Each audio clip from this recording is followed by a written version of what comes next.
Hey guys, Scott at Tinderbox Kitchen. Happy holidays. Here at Tinderbox, we like to, during the holidays, we like to do buttermilk biscuits. So I'm gonna do a quick demo here on the classic buttermilk biscuit. Very easy process, but there's a few key details that need to be followed to end up with a light, buttery, flaky biscuit, which everybody likes. So basically, the biscuits we make here are baking powder leavened, meaning they are raised through the chemical reaction of baking powder without getting too scientific on the whole thing.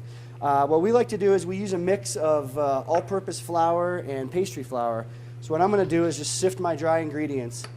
And a lot of people may ask or may wonder, why do you sift the ingredients when you're baking a cake or when you're baking biscuits? And what it does is it does a few things. It distributes the ingredients, but also it aerates the ingredients, so you end up with a lighter end product. And nobody wants a doorstop for a biscuit. So key element. So we're just going to sift all of our ingredients. I got all-purpose flour, pastry flour. I like to use a mix of the two because it lends to the tenderness of the final product. I have a little baking powder here, 2 ounces. A couple ounces of salt. A couple ounces of sugar. And we're just going to slowly sift this. All right.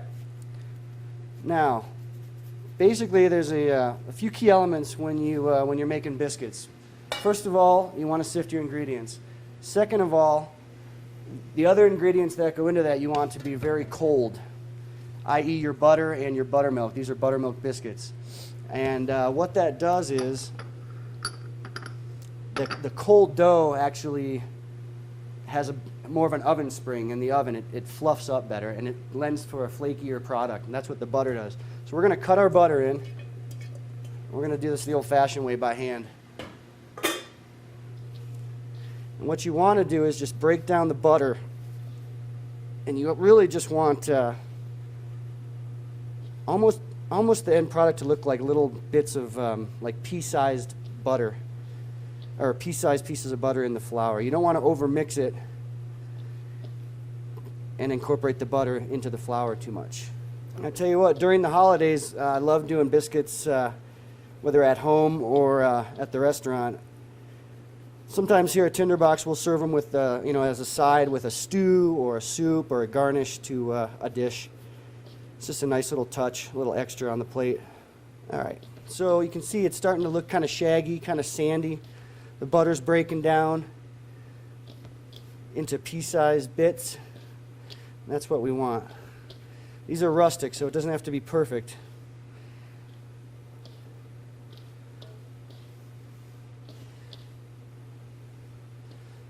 And that ought to do it. So now what we need to do is incorporate our liquid, which is buttermilk. If you don't have buttermilk, you can use whole milk with a little bit of lemon in it. But these are traditional buttermilk biscuits. So what we want to do is we want to incorporate our liquid. We don't want to overmix because we don't want the biscuit to be tough, and we don't want it to be too dry. So what I like to do is add about 2/3 of my liquid. Here's where it gets real messy. You might want to get the kids to help with this one. And then we're just going to try and incorporate it. And we're just going to smash it and kind of knead it to form a dough. Sometimes when you make biscuits, recipes are recipes. Sometimes you might need a little bit more liquid. Sometimes you may need a little less, depending on the environment and the flour itself. They say I used to work for a pastry chef, and they say you think of flour as a dry ingredient, but actually it does have some moisture to it, and depending on how it's milled and the time of the year, it has a different moisture content. So we need add a little bit more. I'm going to go ahead and add all of it.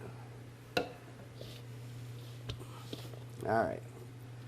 I need to wash my hands, and I'll come back and finish this dough up. And we're going to let it rest and chill it in the refrigerator, and then we'll roll it out and bake it. So here's our final dough. It came together nicely. It's kind of nice and soft, not too firm, not too wet, easy to manage.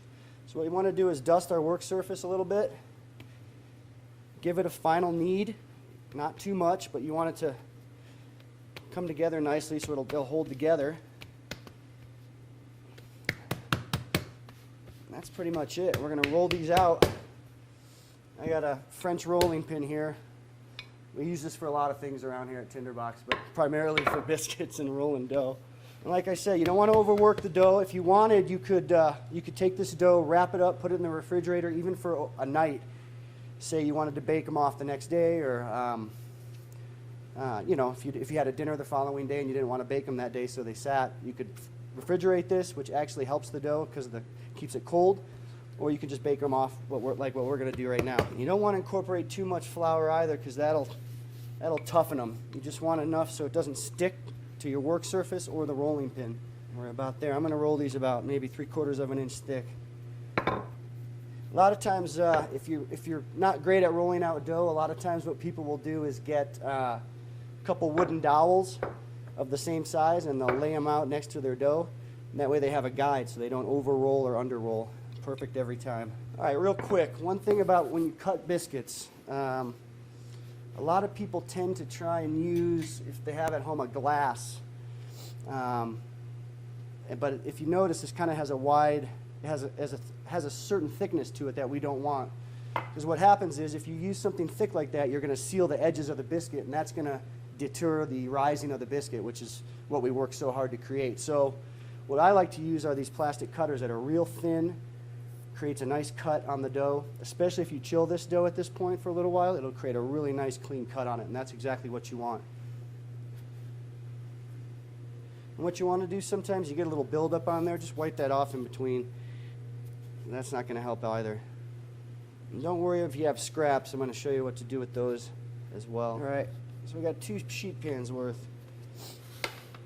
Now the scrap is what I call, well, it's like a secondary roll. I call it a re-roll. And what you can do is you can knead this lightly, put it in the refrigerator for an hour, let it rest, and then you can roll that out again and bake more biscuits. A third time, you don't want to do a third roll on it, because every time you knead it, you're toughening the dough and developing the gluten like we're making bread, and we don't want that. So you wrap that up, put it in the cooler. You can even freeze it as well, break it out in a week later. I call these triple butter biscuits too sometimes, because there's a lot of butter in them. And we brush them with butter twice. We brush them with butter before they go in the oven and when they come out of the oven. So I got some melted butter over here. We're just going to dab them with a little bit of butter. Way better than any Pillsbury product. It's pretty simple if you think about it. It's well worth the effort, I believe. All right, these are going to go into a 400-degree oven for about 12 minutes.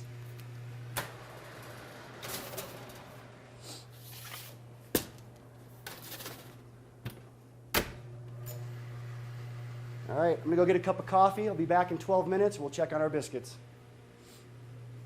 All right, biscuits just came out of the oven, nice and brown. And before they cool down, I like to brush them again with a little bit of butter. Let them cool for a couple minutes before you bite into them. They're still hotter than sin in the middle. And that's it. Easy money. Buttermilk biscuits, Tinderbox style. I think I'm going to sit down and have a little beef stew and some buttermilk biscuits. Thanks, guys. See you next time.